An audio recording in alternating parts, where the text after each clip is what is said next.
அன்பான சகோதரங்களே, திருவழிபாட்டு ஆண்டின் மிகவும் மகிழ்ச்சியான ஒரு காலத்துக்குள் நாங்கள் நுழைகின்றோம். திருவருகை காலம். உண்மையிலே இந்த திருவருகை காலத்துடன் நாங்கள் எல்லாரும் எதிர்பார்த்திருக்கின்ற ஒரு மகிழ்ச்சியை கொண்டாடுவதற்காக நாங்கள் எங்களை தயார் செய்கின்றோம். இந்த நேரத்தில் முக்கியமாக 3 விடயங்களை மையப்படுத்தி நான் உங்களுடன் இந்த இறை வார்த்தை பகிர்வை ஆரம்பிக்க ஆசைப்படுகிறேன். முதலாவது, இன்றைக்கு நாங்கள் பயன்படுத்துகின்ற அல்லது இன்று முதல் தொடர்ச்சியாக 4 வாரங்களுக்கு பயன்படுத்த போகின்ற திருவுடை.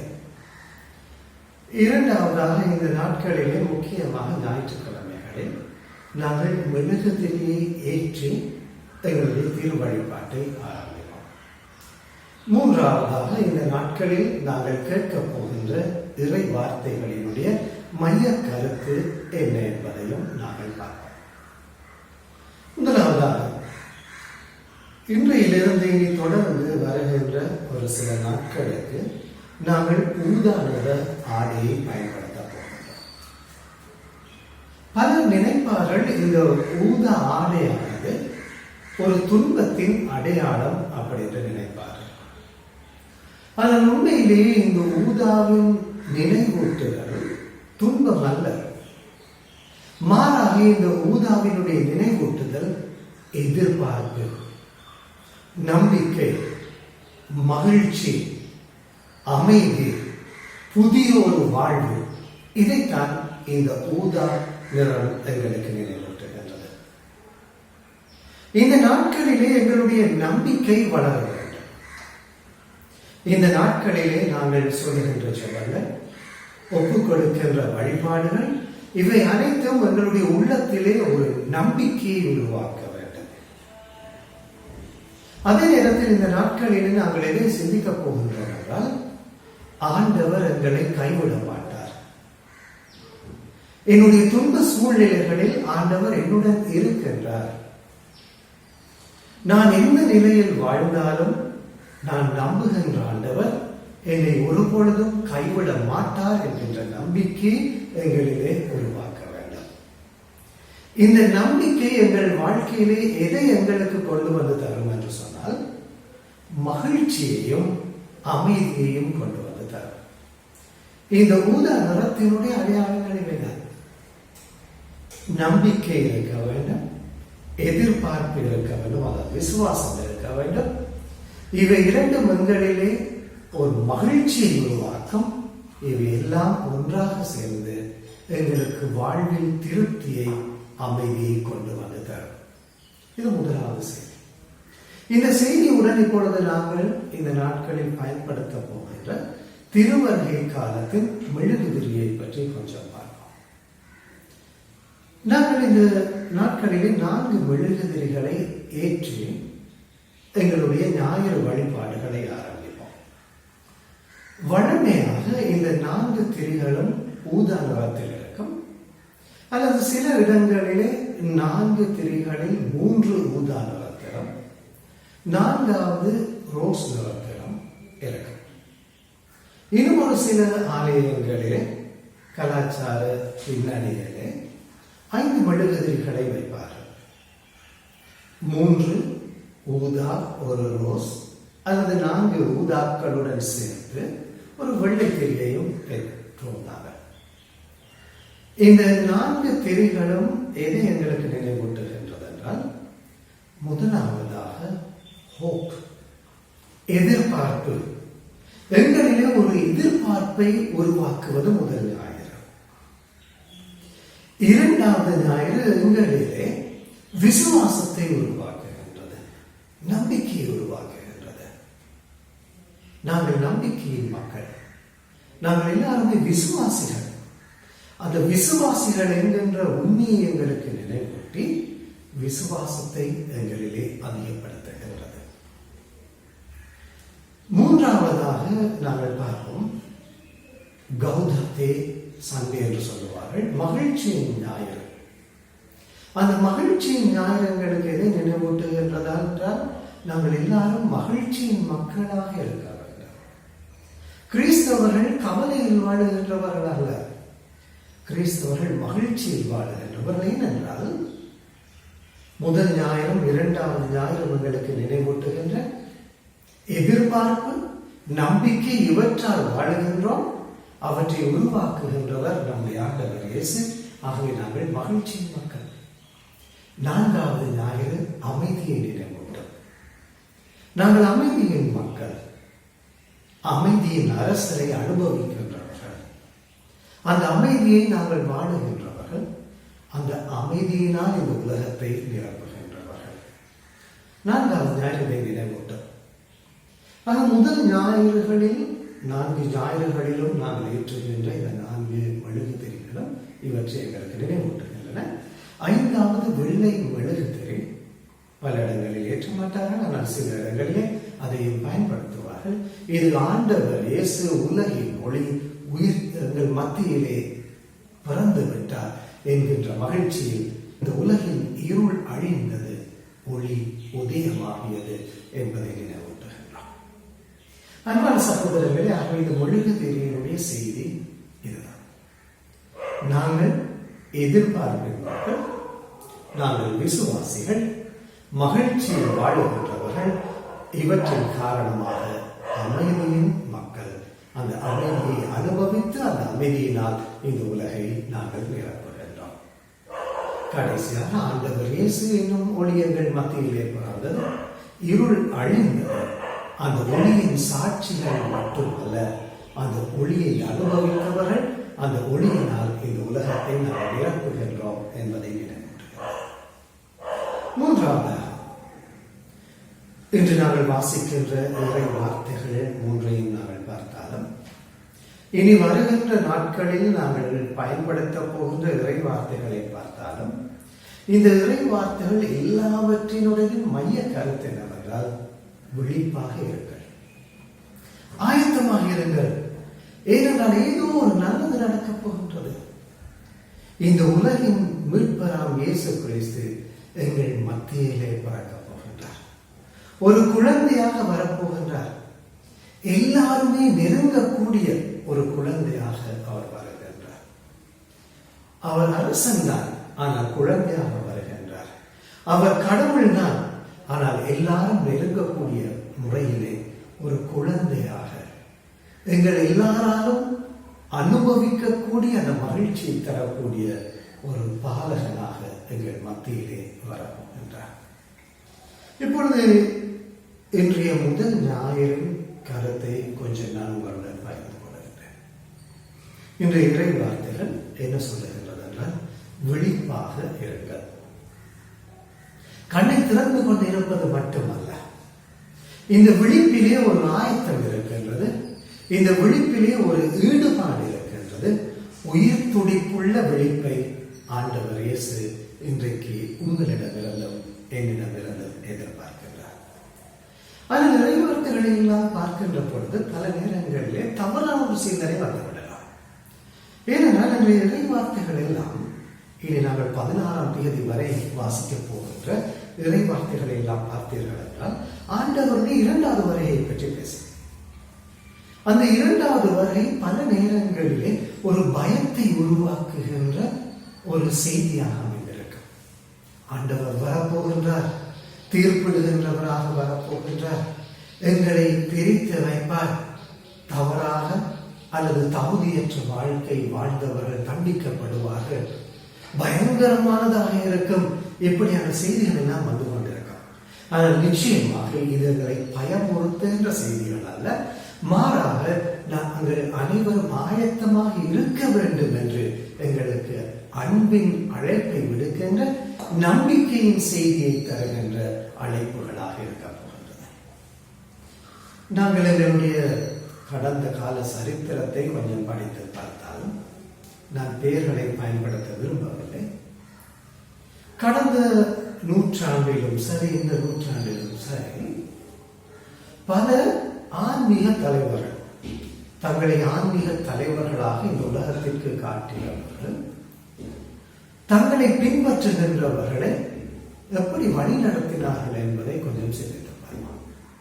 ஒரு சில ஆன்மீக தலைவர்கள் என்ன சொல்றார்கள், உலகம் முடிய போகின்றது, ஆக ஆகவே நாங்கள் எல்லாரும் இனி வாழ தேவையில்லை, வாழவும் முடியாது.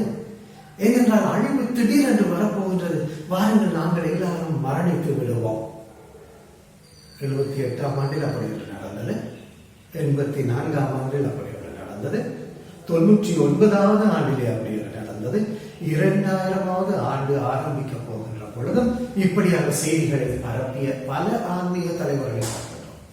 உலகம் முடிய போகின்றது, இனிமேல் எங்களுக்கு வாழ்க்கை இல்லை, நாங்கள் எல்லாரும் இனி உயிர் வாழ்வதிலே அர்த்தம் இல்லை, நாங்கள் எல்லாரும் செத்து விட வேண்டும் அல்லது மரணித்து விட வேண்டும், அப்படித்தான் எங்களை நாங்கள் தயாரிக்க முடியும் என்கின்ற தவறான செய்திகளை ஒரு சிலர் தங்களை ஆன்மீக தலைவர்களாக அடையாளப்படுத்தி தங்கள் மக்களுக்கும் அதை சொல்லிக் கொடுத்தார்கள். நாங்கள் பார்க்கின்றோம், ஒரு சில நாடுகளிலே நூற்றுக்கணக்கான, ஏன் 1000 கணக்கானவர்கள் தற்கொலை செய்து கொண்டார்கள். மிகவும் கவலைக்குரிய செய்தி. ஆண்டவர் எங்களை ஏன் படைத்தார்? இப்படி நம்பிக்கையற்ற ஒரு நிலையில் வாழ்ந்து செத்து போவதற்கா, அல்லது நம்பிக்கை இல்லாமல் இந்த உலகில் வாழ்ந்து மரணிக்கின்ற பொழுதும் நம்பிக்கை இழந்தவர்களாக சாவதற்கா? நிச்சயமாக இல்லை. என்னையும் உங்களையும் படைத்த ஆண்டவர் நாங்கள் வாழ வேண்டும் என்று ஆசைப்படுகின்றார்.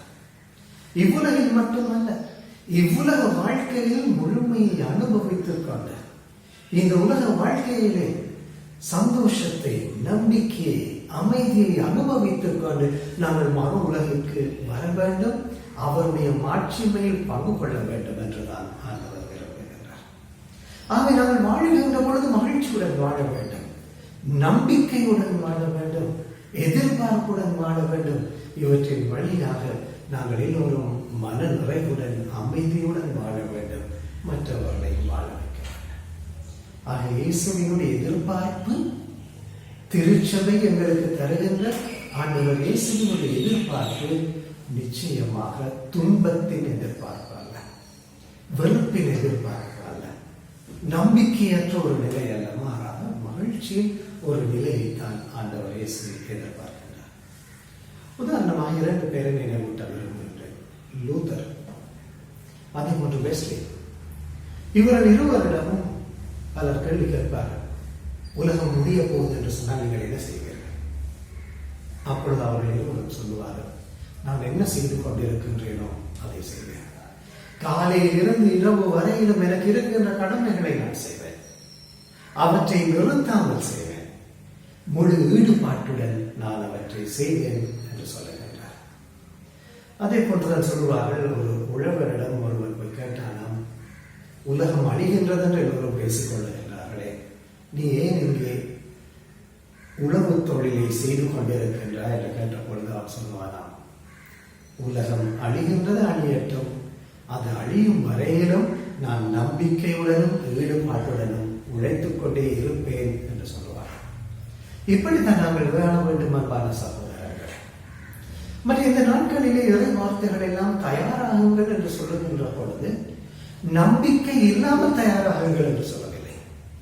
எதற்கு தயாராகுங்கள் என்று சொல்லுகின்றது என்றால், ஏதோ ஒரு நன்மை நடக்கப் போகின்றது, எங்களுடைய வாழ்க்கையிலே ஒரு புதுமை நடக்கப் போகின்றது, ஆச்சரியமான விஷயம் ஏதோ ஒன்று நடக்கப் போகின்றது, தயாராகுங்கள். அந்த ஆச்சரியமான புதுமை மிகுந்த எங்களுக்கு வாழ்க்கை தருகின்ற விடயம் என்னவென்றால், ஆண்டவர் இயேசு பிறக்க போகின்றார், அதற்கு தயாராகுங்கள் அப்படின்னு சொல்லுகின்றார். தயாரிப்பு என்கின்றது ஒன்று இருந்தால் நிச்சயமாக அதற்கான ஒரு சூழ்நிலை உருவாகின்ற பொழுது நான் மகிழ்ச்சியுடனும் நம்பிக்கையுடனும் அதை எதிர்கொள்வேன். நான் பல நேரங்களில் இந்த நிகழ்ச்சியை நினைவுபடுத்தி இருக்கின்றேன். 2-3 ஆண்டுகளுக்கு முன்னர் டிசம்பர் மாதத்தில் தான் ஒரு சிறுமி என்னிடம் ஓடி வந்தார். சிறுமி என்னிடம் வந்து சொன்னாள், ஃபாதர், எக்ஸாம் வரப்போகின்றது ஃபாதர், எனக்காக ஜெபியுங்கள். நான் கேட்டேன், உனக்கு பரீட்சையை நினைக்கின்ற பொழுது பயம் இல்லையா அப்படின்னு கேட்டேன். அவள் உடனடியாக என்னிடம் கேட்டார், எதுக்கு ஃபாதர் நான் பயப்படலாம்? பரீட்சையை பார்த்து நான் பயப்பட வேண்டுமா? அப்படி நாங்கள் உனக்கு பயமே இல்லையா? அவள் சொன்னாள், ஃபாதர், நான் ரெடி ஆகிட்டேன் எக்ஸாமுக்கு, நான் ஆயத்தமாக இருக்கின்றேன், எனக்கு பயம் இல்லை.